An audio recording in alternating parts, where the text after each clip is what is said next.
চট্টগ্রাম বিশ্ববিদ্যালয়ের ২ নম্বর গেট এলাকায় স্থানীয় লোকজনের সঙ্গে শিক্ষার্থীদের সংঘর্ষ ও পাল্টাপাল্টি ধাওয়ার ঘটনা ঘটেছে।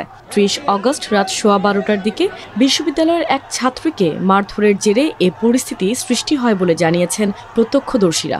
সংঘর্ষে বেশ কয়েকজন শিক্ষার্থী আহত হয়েছেন।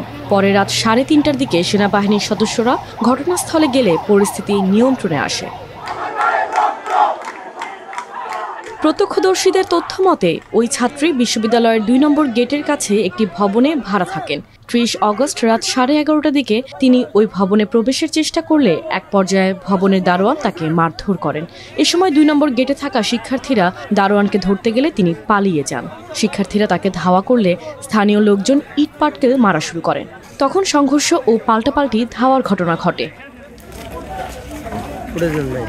পুলিশের গাড়ি সহ বেশ কয়েকটি গাড়ি ভাঙচুর করেন স্থানীয়রা। এক পর্যায়ে স্থানীয় বাসিন্দারা মসজিদের মাইকে ডেকে শিক্ষার্থীদের উপর হামলা করতে লোকজন জড়ো করেন।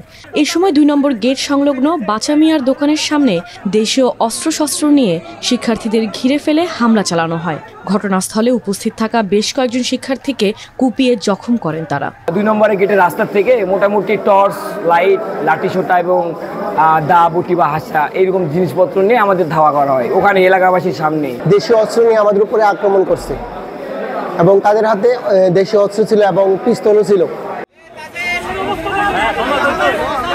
জানা গেছে ওই শিক্ষার্থী দর্শন বিভাগের প্রথম বর্ষের ছাত্রী।